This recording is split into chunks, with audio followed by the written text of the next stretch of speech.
Jolly LLB 3 movie story explain. नमस्कार मित्रों, कैसे हो आप लोग? आशा करता हूँ आप लोग अच्छे होंगे। आज इस वीडियो के माध्यम से हम बहुचर्चित फिल्म जो अक्षय कुमार और अरशद वर्सी स्टारर मूवी का पूरा स्टोरी संपूर्ण जानकारी आपको इस वीडियो के माध्यम से देंगे कि स्टोरी में क्या है, कहानी क्या है। कहानी को पूरी तरीके से आपको बताने की कोशिश करेंगे, तो देखते रहिए मेरे वीडियो को, बने रहिए अंत तक। जॉली एलएलबी 3 सुभाष कपूर द्वारा निर्देशित Hindi cartoon comedy drama film है जो जॉली एलएलबी फ्रेंचाइजी की तीसरी फिल्म है दोस्तों। ये फिल्म अक्षय कुमार और अरशद वर्सी की एक साथ लाती है।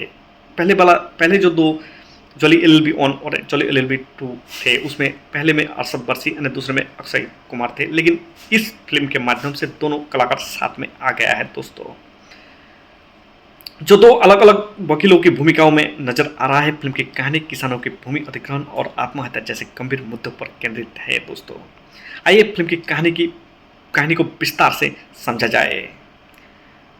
फिल्म की कहानी की बात करो तो फिल्म की कहानी राजस्थान के बीकानेर के पास स्थित परसोल गांव की एक किसान राजाराम सोलंकी की त्रासदी से शुरू होती है। राजाराम, जिसे एक कवि के रूप में भी दिखाया गया है, उसकी जमीन एक शक्तिशाली उद्योगपति हरिभाई खेतन, जो गजराज राव जिसका किरदार निभाया है, तो शक्तिशाली उद्योगपति हरिभाई खेतन द्वारा उसकी बीकानेर से बस्टन परियोजना के लिए जबरन हत्या ली जाती है राजाराम की जमीन, जिससे तंग आकर राजाराम आत्महत्या कर लेते हैं, जिसे उसकी पत्नी जानकी, जो सीमा विश्वास जिसका किरदार निभाया है, और उसकी विधवा बहू बेसहारा हो जाती है दोस्तों। जानकी न्याय की तलाश में दिल्ली आती है और पहले जगदीश त्यागी उर्फ जॉली अरशद वर्सी से मिलता है, जो एक मेहनती लेकिन संघर्षशील वकील है। त्यागी शुरू में मामले से कतराता है, लेकिन बाद में हरिभाई खेतन द्वारा फैलाए गए झूठ, जो राजाराम और उसकी बहू के बीच अवैध संबंधों की अफवाह इस गंदी राजनीति खेलते हैं, को उजागर करने के बाद मामला लड़ने का फैसला करते हैं।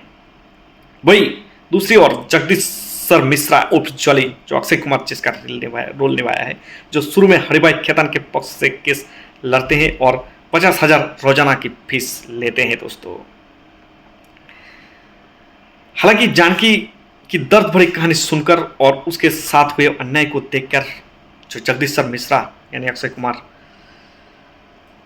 का दिल बहल जाता है और वो खेतन को साथ छोड़कर जानकी के पक्ष लेने का वादा करता है। अदालत में दोनों जॉली त्यागी और जॉली मिश्रा शुरू में एक दूसरे के खिलाफ लड़ते हैं, जिससे केस कमजोर हो जाता है, लेकिन बाद में जानकी के अनुरोध पर और अपनी पत्नी जो संध्या अमृता राव और हुमा कुरैशी की मदद से एकजुट होकर हरिभाई खेतन के खिलाफ लड़ने का ऐलान कर देता है दोस्तों।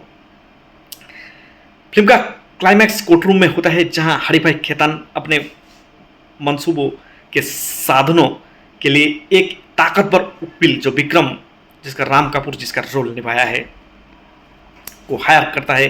केस के दौरान एक शूट आउट होता है, जिसमें त्यागी और उनके घायल हो जाते हैं। त्यागी और जानकी घायल हो जाता है दोस्तों। त्यागी के घायल होने के बाद मिश्रा केस के कमान संभालता है, एक छूटे गवाह को पकड़ते हैं और खेतन की धरपकड़ी को उजागर करता है। अंत में त्यागी अरशद वर्सी एक जोशीले और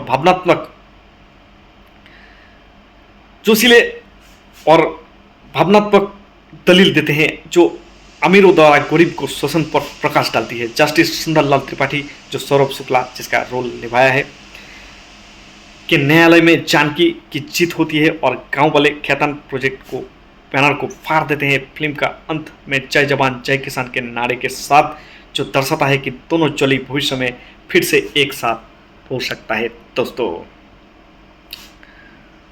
मुख्य विषय की बात करूं तो फिल्म किसानों की भूमि अधिग्रहण, भ्रष्टाचार और सामाजिक अन्याय जैसे गंभीर मुद्दों की उठाते हैं। ये मेरी जमीन मेरी मर्जी का संदेश के साथ बनाने की कोशिश की गया है कि विकास के नाम पर किसानों की जमीन छीनना उचित नहीं है दोस्तों।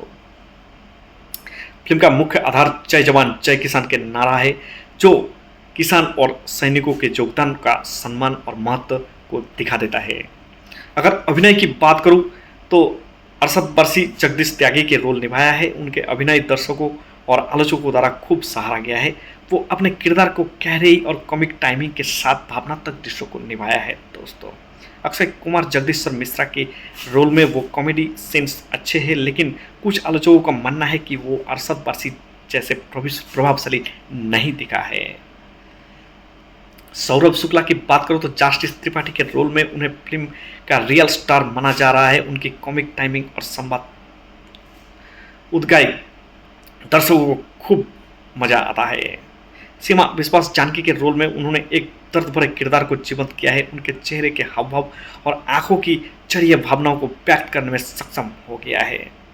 गजराज राव हरिभाई खेतन के रोल में उन्होंने एक खलनायक की भूमिका शानदार अभिनय किया है। उनकी भाव भंगिमा और उसके संवाद अदाकारी जो है दर्शकों को लंबे समय तक याद रहेगी दोस्तों। निर्देशन की बात करो तो सुभाष कपूर ने फ्रेंचाइजी की मूल भावनाओं को बनाए रखा है। फिल्म की शुरुआत कुछ धीमी है, लेकिन बाद में गति पकड़ लेती है। हालांकि कुछ जगहों पर जबरदस्ती कॉमेडी को और मेलोड्रामा को गंभीरता से लिया गया है। सिनेमाटोग्राफी की बात करो तो अदालत के दृश्य गांव के पृष्ठभूमि और यथार्थवादी ढंग से दिखाया गया है। संगीत फिल्म के गाने यादगार नहीं है, लेकिन बैकग्राउंड स्कोर भावनात्मक है और कोर्ट रूम ड्रामा को बढ़ाने में सफल होती है।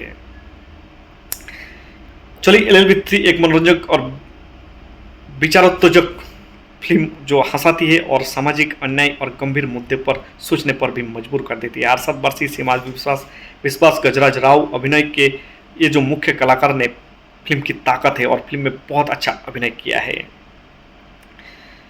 हालांकि फिल्म की लंबाई थोड़ा कुछ ओवर द टॉप और दृश्य जैसे दिखता है, लेकिन फिल्म मिला जुला कर बहुत ही अच्छा है। मेरे तरफ से ये फिल्म को 4 स्टार और स्टोरी बहुत जोरदार है। तो आज के लिए इतना ही दोस्तों। आगे आने वाले वीडियो में आपको नया स्टोरी के साथ हाजिर होंगे। Vimal Chatterjee, thank you for watching my video. Bye bye.